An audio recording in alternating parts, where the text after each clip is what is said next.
할렐루야. 3일여간도 또 삶을 살아내시느라 애쓰셨습니다. 우리 특별히 수혜민들을 위해서 많이 기도해 주시고, 지금은 지금 서울 중부 지방에 또 비가 많이 오는 것 같습니다. 피해가 좀 적도록 또 우리가 함께 기도해 주셨으면 좋겠습니다. 오늘 이 말씀을 통해 우리 하나님께서 우리에게 은혜 주시기를 소원합니다. 옛말에 이런 말이 있죠. 10년이 지나면 강산이 변한다, 이런 옛말이 있습니다. 근데 말 그대로 이제 옛말이 돼버렸죠. 10년이 뭡니까? 몇 년 안에도 예전에 기억됐던 마을이나 심지어 도시 주변에는 발달, 발전의 이름 아래 정신없이 바뀌어 가고 있습니다. 근데 또 이렇게 발달하고 발전하는 이런 이론 아래 정말로 내가 그런 발전과 발달의 이렇게 수혜자인가라고 또 동의하고 그 속도에 맞춰서 또 인정하고 만족하는 그런 사람들은 그렇게 만나기가 쉽지 않은 것 같습니다. 이 정확한 숫자로도 보면 2019년도에 어떤 신문에 그런 서치한 내용의 결과가 나왔는데요. 지금 보시는 그림이 미국 사람들의 상위 1%예요. 그러니까 상위 1%라고 하는 기준은 1년 수익이 17억입니다. 그러니까 상위 1%가 미국에는 존재하는 거죠. 백인, 히스패닉, 흑인, 이런 기타 비율이 있는데요. 이 뉴욕타임즈하고 이 미네소타 대학의 연구센터의 이 사람들이 이 1%의 사람들, 미국 사람들을 가서 인터뷰를 했다 그러잖아요. 당신은 미국의 상위 1%라고 생각하십니까? 라고 했더니 정작 그 1%인 사람들은 대답이 다 중산층이래. 나는 상위 1%가 아니에요. 우리 미국에 있어서 중산층에 그냥 속하는 사람입니다. 그런 경제 혜택을 누리고 있다라고 생각을 합니다. 이렇게 깊이 속도, 우리 기기, 핸드폰 할 것 없이 우리의 누려지는 실생활의 이 도구들, 우리가 속도를 따라갈 수가 없죠. 그런데 도대체 이런 혜택을 누린다, 또 이런 혜택 속에 우리가 만족을 느끼고 있다라고 할 수 있는 이 사회적 분위기는 굉장히 거리가 먼 것 같습니다. 한마디로 이 갭이 있는 거죠. 현실적 피부에 와닿는 거하고 거리가 좀 많이 있습니다. 이 윌리엄 바니스라고 하는 이 사람이 불합리한 인간이라는 책을 썼는데요. 그 가운데 이런 얘기를 했습니다. 현대인은 불합리한 단편적 인간으로 전락되고 말았다. 뿐만 아니라 이성이 아니라 분노 속에 사로잡혀 이것을 폭발시키며 살아가고 있다. 이렇게 평가를 하고 있습니다.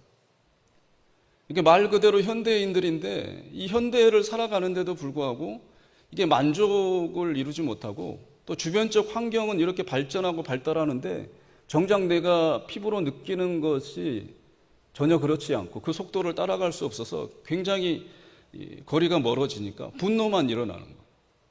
그래서 이 분노를 표출할 수 있는 대상을 찾기 급급하고 또 그런 방법과 수단을 찾기 급급한 현대 사회다. 이렇게 윌리엄 바니스라는 사람은 저 책을 통해서 꼬집었습니다. 이제 요즘 세상은 변하는 게 건물뿐이 아닙니다. 우리가 생각했던 진리, 이의를 제기할 수 없는 이런 명제 자체도 이제는 누구나 다 쉽게 이의를 제기하고 그것은 진리가 아니야라고 말해버리는 세상이 돼버렸어요. 사회적 통념, 상식, 이런 얘기들은 예전에 우리 기성세대에 있어서는 존재했단 말이에요. 근데 요즘 세대에서는 보여지는 것만 보면 이런 사회적 통념에 대해서 얘기를 하는 것 자체가 너무 불편한 사실 아닌 사실이 돼버렸잖아요.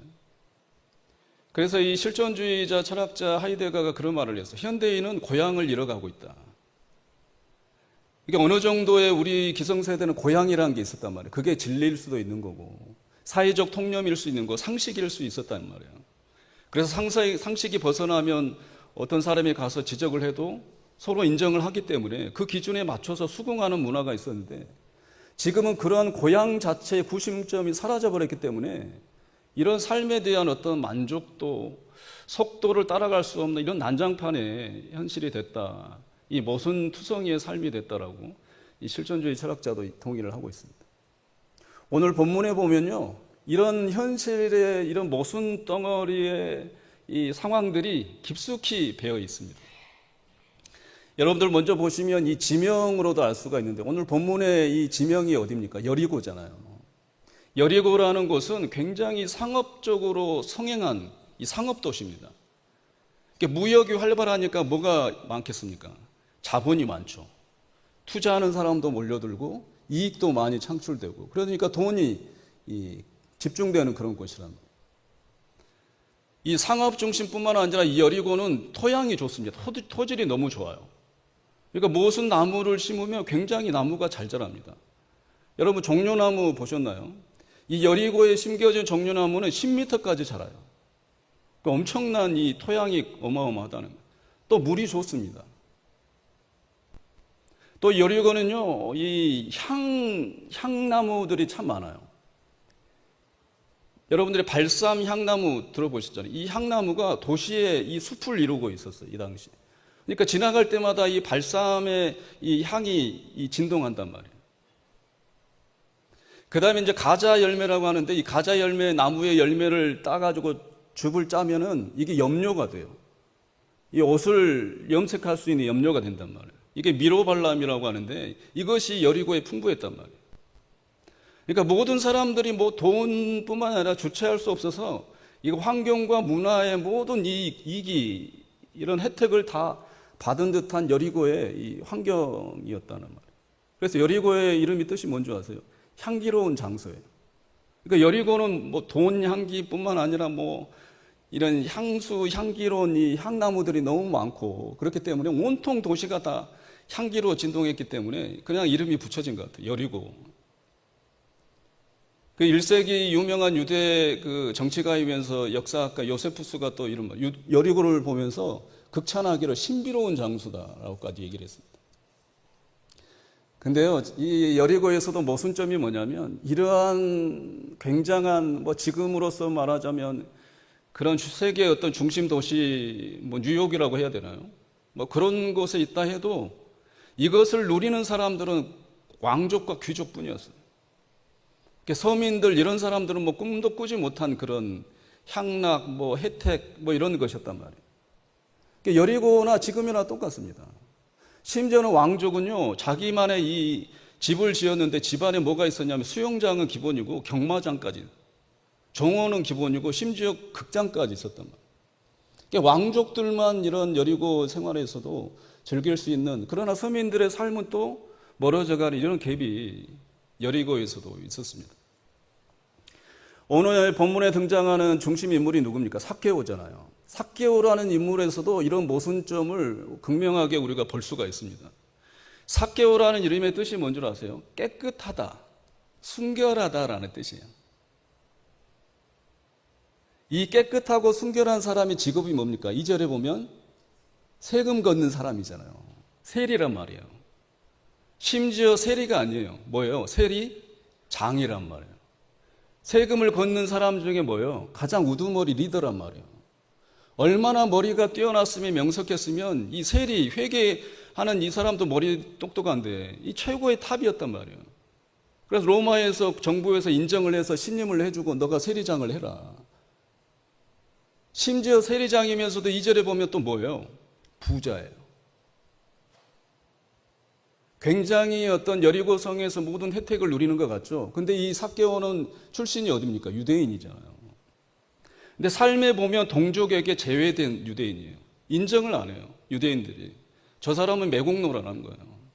우리의 피를 빨아서 자기의 이익을 창출하고 우리의 식민지하는 저 로마 정부에 빌붙어가지고 이 성공한 그런 사람이다라고 인정을, 사람 취급을 안 하는 이 현실적 또 갭이 있는 거예요, 삭개오에.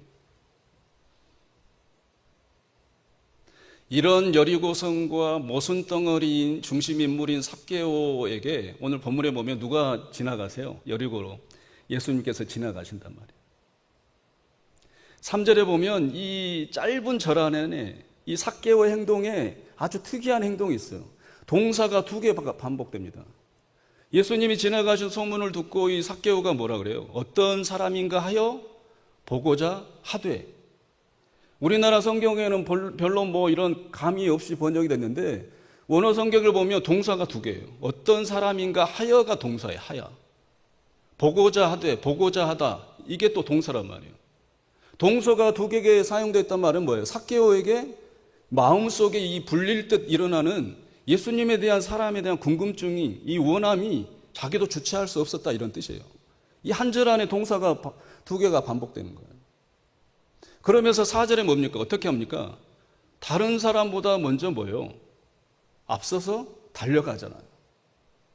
이게 3절, 4절 뭐 동사의 3개를 다 보더라도 이 삭개오의 마음에 예수님에 대한 소문만을 들어서도 굉장한 이런 울림과 감동이 자기가 주체할 수 없는 그런 폭발적인 그런 행동을 요하는 이 감정이 생겨났단 말이에요. 근데 신기한 것은 그 다음 절에 예수님께서 이 돌 감람 무화과 나무를 딱 보시고 삭개오가 올라가 있는 것을 보고 뭐라 그래요? 5절에 보면 쳐다보시고 삭개오야 부르잖아요. 삭개오하고 예수님하고 계신 일면식이 없어요. 근데 예수님은 뭐예요? 쳐다보시고 보자마자 아신 거예요. 삭개오야. 여러분들 상상해 보세요. 일면식도 없는 소문만 듣고 수많은 인파가 몰려 있어서 내가 돌 감람나무에 올라가는지 어떤 지붕에 올라가는지 표가 안 나는 이 상황 속, 인파 속에서 예수님이 뭐 이렇게 쳐다보시는 듯한데 나를 보고 내 이름을 부른다. 얼마나 전율이 오르겠어요. 예수님의 일면식도 없는 이 삭개오의 이름을 아셨던 거예요.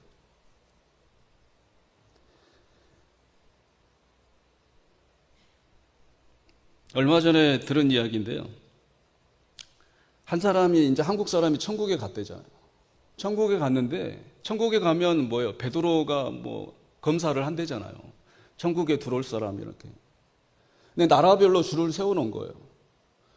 근데 다른 나라들은 다 천국문에 무사 통과한 거예요. 이 사람 다 천국 갈 사람. 근데 다 한국 사람만 이 느린 거예요. 줄을 굉장히 이게 웨이팅이 긴 거예요. 그래서 이제 갓 죽은 이 사람이 가서 베드로에게 물어봤다는 거예요. 아, 왜 이 줄이 한국 사람 이 사람만 기냐? 그랬더니 베드로가 하는 말에 저 문을 보라고 했더니 A4 커다란 용지에 붙여놓은 거예요. 뭐라고 붙여놨냐면 대조중. 한국 사람들이 성형수술을 너무 많이 해가지고 지금 베드로가 지금 이게 이 사람이 저 사람이 맞는지 지옥 갈 사람을 천국에 들여놓으면 안 되잖아요. 이게 대조하느라고 한국 사람 이 라인만 웨이팅이 길다는 거예요. 사랑하는 성도 여러분, 일면식도 없는 삭개오의 이름을 불렀던 우리 예수님은요, 뭐 한국 사람이 성형수술을 많이 해도 내일 아침에 성형수술을 이 회복하고 일어나도 그 사람을 우리 예수님은 헷갈리시는 분이 아니세요. 할렐루야. 이게 복음이잖아요. 우리 여성분들 너무 복음이지 않습니까? 우리 예수님은 일면식도 없는 이런 삭개오에 대한 응어리진 어쩌면 억울함이죠. 어쩌면 뭐 삭개오가 뭐 잘한 삶이 아니잖아요. 세금을 징수하고 더 징수해서 이익분을 자기가 이 가로채고 일정 금액의 세금액을 내서 그 차액 금액을 모아서 부자가 된 거잖아요. 잘못된 삶이에요. 그럼에도 예수님께서는 이 삭개오를 보면서 이름을 불러주잖아요. 삭개오야, 삭개오야. 우리도 마찬가지입니다. 말씀을 전하는 뭐 목사가 뭐 깨끗합니까? 그렇지 않아요. 그런데도 우리 하나님께서는 뭐예요? 불러주시는 거예요. 우리도 마찬가지잖아요. 뭐 얼마나 우리가 열심히 뭐 사셨죠. 그러나 하나님 보시기에는 너무 부족하잖아요. 부족한 우리도 예수님은 그냥 불러주시는 거예요. 오늘도 불러주셔서 우리가 이 자리에 있는 거고, 불러주셨기 때문에 여태껏 우리가 살아온 게 아닙니까? 신앙을 지킨 게 아닙니까? 그런 예수님의 여러분들의 이름을 불러주심을 믿으시기를 주의 이름으로 축원합니다. 5절 보세요. 이름을 부르고 난 다음에 예수님 뭐라 그랬어요? 속히 내려와라. 거기서 뭐 하고 있냐? 속히 내려와라 이런 말이에요. 근데 우리나라 이 한글 번역에는 이 생략됐는지 빠져먹었는지 모르겠지만 이 단어가 하나 있단 말이에요. 가르라는 단어가 있어요. 말하자면 왜냐하면이에요. 왜냐하면. 속히 내려와라. 왜냐하면. 이유가 있는 거예요. 그냥 예수님께서 너 그냥 속히 내려와라 이게 아니란 말이에요. 왜냐하면 내가 너의 집에 유하여야 하겠다. 뜻이 있는 거예요. 예수님이 삭개오를 부르신 이유는 뜻이 있는 거예요. 하나님이 우리의 이름을 부르신 이유는 그냥 부르시는 게 아니란 말이에요. 뜻이 있어서 우리를 부르신 거예요. 우리 봉상재단의 직분자로서 부르시고 우리 봉상재단의 모든 성도님으로서 우리의 자리를 앉게 하신 신앙인으로서 하나님께서 부르신 게 그냥 부르신 게 아니란 말이에요. 뜻이 있어서 부르신 거예요. 오늘 삭개오도 마찬가지입니다. 속히 내려와라. 왜냐하면 내가 너의 집에 유하여야 하기 때문이다. 반대로 말하자면 속히 내려와야 돼. 너는 나와 함께 있어야 돼. 이런 뜻이에요. 왜냐하면 너는 나와 함께 있어야 하기 때문에 빨리 내려와라. 속히 내려와라. 이런 말이에요. 예수님의 이런 귀한 음성을 듣고 여러분들의 삶 가운데 세상의 그 자리에 계신다면 빨리 예수님께로 내려오시기를 주의 이름으로 축원합니다. 로마서 8장 30절에 보면 그러잖아요. 또 미리 정하신 자들을 또한 부르시는 하나님이. 그러니까 정해놓고 계신 분이 아니에요. 부르시는 하나님이란 말이에요. 그냥 부르신 게 아니라 뜻이 있어서 부르신단 말이에요. 그 뜻을 위해서 부르시는 하나님이 그 뜻을 성취하지 않겠어요. 우리의 부족함과 실수도 상관없어요. 우리 하나님은 우리를 통해서 그 부족함과 연약함을 통해서 분명히 뜻을 이루실 줄로 믿습니다. 헬라어 성경을 보면요, 이 사람, 인간이라는 단어가 참 의미심장합니다. 이 헬라어로 안드로포스라고 하는데요. 안드로포스라는 말은 합성어예요. 그러니까 위라는 이 아나하고 이 프로소포스라는 단어하고 얼굴하고 이렇게 합성어예요. 위로 얼굴이란 말이에요. 풀어서 말하자면 위를 보는 존재라는 뜻이에요. 하늘을 보는 존재, 하늘을 바라보는 존재, 이런 뜻이에요. 인간은 뭐예요? 땅을 보는 존재가 아니에요. 땅의 어떤 문명의 이기에 함몰되는 존재가 아니란 말이에요. 원래 인간은 창조가 위를 보게 돼 있어요. 누구를 보라는 거예요? 하나님을 보라는 거예요. 돌감람나무, 돌무화과나무 아래에서 땅에 있는 자기의 그 위치상에 있어서 사람들을 내려다보고 분노하고 뭐 원수 갚으려고 세금을 더 징수하고 이런 자리에서 내려다보는 게 아니란 말이에요. 내려와서 누구를 보라는 거예요? 하나님을 보라는 거예요. 이게 인간 창조의 목적이에요. 사랑하는 성도 여러분, 세상에 살면서 땅을 보지 말고 우리는 다 안드로포스란 말이에요. 하늘을 보도록 창조되어진 그런 사람들입니다. 하늘을 바라보면서 하루하루 살아내시기를 주의 이름으로 축원합니다. 내려와야 돼요. 예수님께서 속히 내려와, 그러면 내려와야 되는 거예요. 그래야 예수님께서 우리와 함께 하십니다. 그래야 예수님께서 우리는 또한 예수님과 함께 할 수 있는 거예요. 좀 오래된 얘기입니다만 김기옥 판사 얘기 들어보셨나요? 이 에피소드가 있는데요. 서초동의 법원에 이제 부장판사로 있었을 때 그런 얘기입니다. 실화죠. 16세 이 소녀가 이제 재판받으러 온 거예요. 뭐 여러 가지 절도범, 뭐 폭행범 여러 가지로 이제 재판을 여러 번 받았어요. 그게 너무 안면이 있는 거예요. 근데 또 잡혀온 거예요. 근데 최고 형량상 이제 뭐 소년원이나 이 감호 보호의 이 형량을 때려서 이 사회에 이제 접촉을 못하게 할 수 있는데 이 재판관이 이 소녀에게 이제 가석방을 하죠. 그러면서 이 소녀에게 이렇게 말을 합니다. 나를 따라서 해라. 그러면서 얘기를 하죠. 자, 날 따라 힘차게 외쳐보렴. 나는 이 세상에서 가장 멋지게 생겼다. 나는 이 세상에서 두려울 것이 없다. 나는 무엇이든 할 수 있다. 이 세상에는 나 혼자가 아니다. 이것을 따라서 하라고 하는데 마지막에 이 세상에는 나 혼자가 아니다라는 말을 외치려고 하는 이 순간에 이 소녀가 머뭇거리면서 울음이 터진 거예요. 이 소녀는 학창시절에 공부를 잘했어요. 근데 이제 가정 형편이 어려워서 그냥 학업에 대한 어려움이 있었는데 어느 날 귀갓길에 남학생들 몇 명에게 붙잡혀가지고 폭행을 당한 거예요. 그러니까 심한 이 상처 때문에 이 어머니, 홀어머니가 이제 키웠는데 어머니가 쇼크를 받아서 또 신체 일부가 마비되고 뭐 이런 스트레스 때문에 이 학생이 이제 방황을 하기 시작한 거예요. 도와주는 사람이 아무도 없었던 상황이었단 말이에요. 이것을 스토리를 안 이 재판 김기옥 판사가 그런 판결을 내리면서 이 얘기를 외치라고 했다는 거예요. 이 세상에는 너 혼자가 아니라. 사랑하는 성도 여러분, 돌 무화과 나무, 돌 감람나무, 그건 나무에서 내려오셔도 돼요. 세상의 것을 놔도 됩니다. 세상의 것, 억울함이 있을 수가 있어요. 뭐 분노가 있을 수 있습니다. 그러나 그런 분노와 억울함 용서하셔도 돼요. 아무렇지 않습니다. 왜냐하면 그곳에서 또 용서하고 내려와야 예수님과 함께 할 수 있기 때문이에요. 예수님이 우리와 함께 할 수 있기 때문이에요. 사랑하는 성도 여러분, 용서하시기 바랍니다. 사랑하시기 바랍니다. 세상의 모든 것에 시선 두지 말고 하나님 위의 것을 바라보시기를 주의 이름으로 축원합니다. 내려와도 괜찮아요. 용서해도 괜찮아요. 사랑해도 괜찮아요. 내가 손해가 아니란 말이에요. 내가 사랑하고 용서하고 내려오면 누가 계시는 거예요?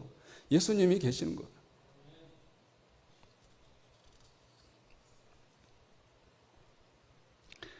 6절에 보니까 이 삭개오 반응이 어때요? 동사 3개가 이제 나타납니다. 예수님이 누군가 하고 할 때는 동사 2개잖아요. 이제 반응이 어떻습니까? 급히 내려오는 거예요. 그 다음에 뭐예요? 즐거워하는 거예요. 그 다음에 뭐예요? 예수님을 영접하는 거예요. 하나님의 말씀에, 예수님의 말씀에 속히 내려와서 순종하면 뭐예요? 우리가 급히 그 순종의 말씀하면 우리 안에 뭐가 샘솟는 거예요? 즐거움이 생기는 거예요. 용서해도 손해가 그런 미친 일 감정이 생기지 않는단 말이에요. 사랑하면 내가 약한 사람인데 비춰지는 이런 억울한 감정이 있을 수가 없다 이런 말이에요. 예수님의 말씀에 순종해서 위를 바라보면 우리 안에 뭐가 생기는 거예요? 즐거움이 생기는 거예요. 예수 그리스도께서 끝내 우리 안에 사시게 되는 거예요. 이런 기쁨이 회복되시기를 주의 이름으로 축원합니다. 7절 보세요. 사람들은 뭡니까? 이런 상황이 이해가 안 되는 거예요. 저 삭개오는 사람이 아니거든요. 우리 동족 유대인의 피를 빨아먹는 그런 매국노라는 거예요. 근데 예수님이 대화하고 집에 가겠다는 거예요. 근데 7절에 보면 뭐예요? 수군거리는 거예요. 세상에 수군거림이 아무 문제가 없어요. 이제는 삭개오에게.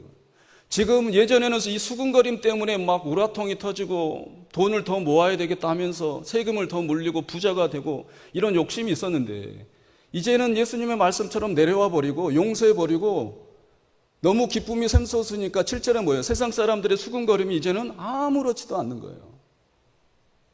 세상의 그런 유혹과 비아냥거림에 힘들어하지 마시기를 주의 이름으로 간절히 부탁드립니다. 우리 안에는 누가 계시는 거예요? 예수님으로 인한 그 기쁨이 있는 거잖아요. 그런 만족으로 우리는 살아가는 그런 안드로포스잖아요. 위를 바라보는 존재잖아요. 8절에 보세요. 삭개오가 뭐라 합니까? 내 소유의 절반을 팔아서 가난한 사람에게 주겠습니다. 절반은 물론 영어의 half라는 이 절반일 뜻이 있는데요. 재미있는 뜻이 하나 있어요. 이 절반이라는 원어의 뜻의 여러 가지 중에 하나의 뜻이 뭐냐면 셈의 근원이에요. 무슨 말입니까? 삭개오에게 여태껏 셈의 근원은 뭐예요? 돈이었단 말이에요. 돈을 모으면 사람들이 내 앞에서 굽신거리니 내 억울함이 그것으로 인해서 표출을 시킬 수 있는 거예요. 그러나 그 셈의 근원인 돈이 이제는 뭐예요? 아니라는 거예요. 그 셈의 근원을 내가 어떻게 해요? 팔아버리겠다 이 말이에요. 부정하겠다 이런 말이에요. 부인하겠다 이런 말이에요. 예수님을 만나면 그 셈의 근원이 변화되는 거예요. 세상 사람들은 그 셈의 근원, 만족도의 근원이 돈일 수도 있고 명예일 수도 있고 성공일 수도 있지만 우리 신앙인들의 셈의 근원은 뭡니까? 오직 예수 그리스도예요. 하나님이 나와 함께 하신 게 그게 다예요. 그거면 되는 거 아닙니까? 예수님이 나와 함께 계시면 그거면 되는 거예요. 그게 셈의 근원인 거예요. 즐거움의 이유가 그거인 거예요. 우리 교회도 마찬가지잖아요. 우리 교회 안에 왜 즐겁습니까? 예수님께서 우리 교회 안에 계시니까 즐거운 거예요. 뭐가 있어서 즐거운 게 아니란 말이에요.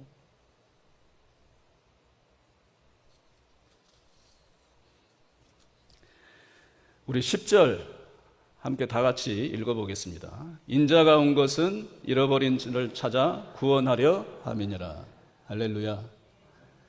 찾다라는 동사가 재밌어요. 찾다는 그냥 찾는 게 아니에요. 원어의 뜻은 뭔지 알아요?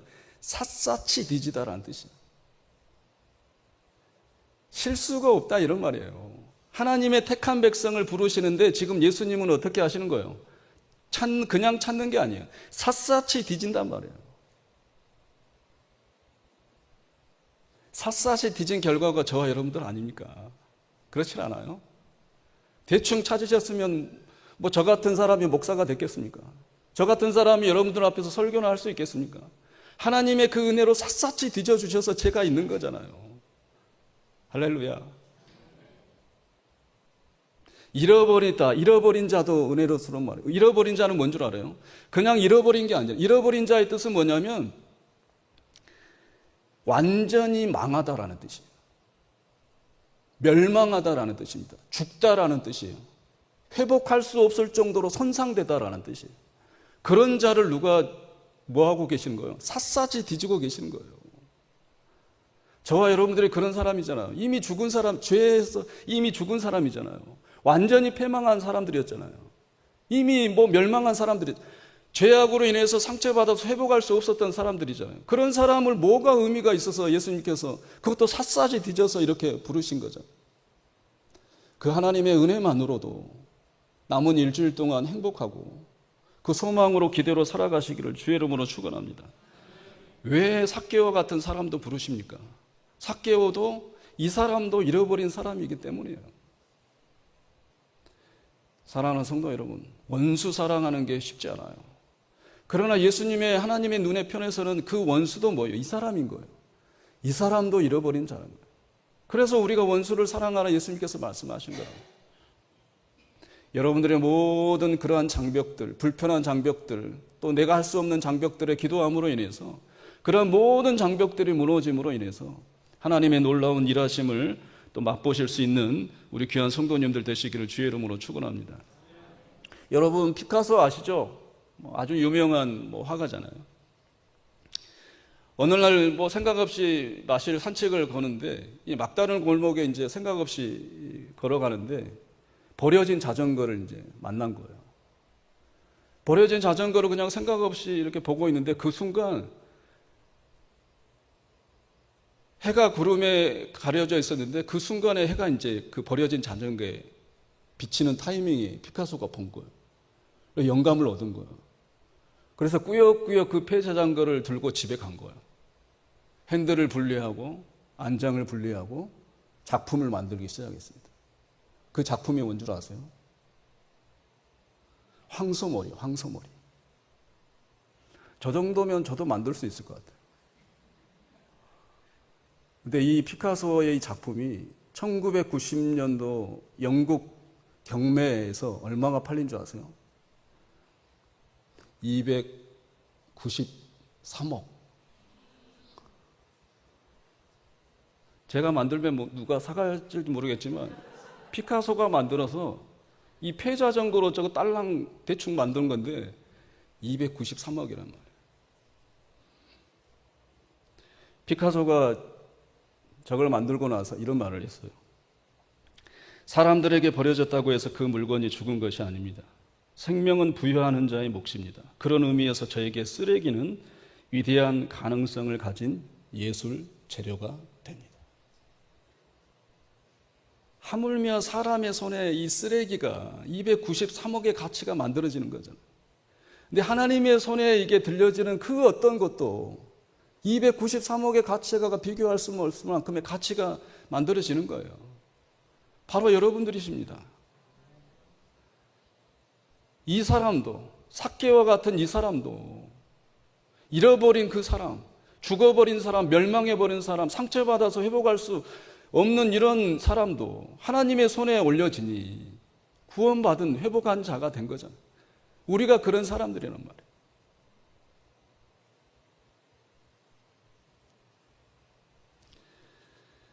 우리 주님은 결코 우리를 잊지 않으십니다. 우리 하나님 우리를 결코 포기하지 않아요. 여러분이 잘 암송하시는 이사야 49장 15절에 그런 말씀이 있잖아요. 어찌 그 정먹는 여인이 그 자식을 잊겠으며 자기 태에서 난 아들을 긍휼히 여기지 않겠느냐. 혹시 그들은 잊을지라도 나는 너를 잊지 아니할 것이라. 할렐루야. 일주일의 삶 가운데 삭개오야, 그 이름 대신에 내 이름을 부르면서 그곳에서 속히 내려와라. 나와 함께 있어야 너는 사는 것이야. 이런 예수님의 말씀을 믿고 그 음성을 듣고 삭개오처럼 급히 내려가고 급히 내려가면 즐거움이 있는 거예요. 구원의 기쁨이 있는 거예요. 그러한 일주일에 남은 삶을 살아내시면서 한 주간도 그런 이 사람도 하나님이 구원하셨구나. 나 같은 이 사람도 하나님이 나를 사랑하셨구나. 이런 위대한 그런 믿음의 감사의 고백이 옅어지지 않는 짙어지는 한 주간의 삶이 되시기를 주의 이름으로 축원합니다.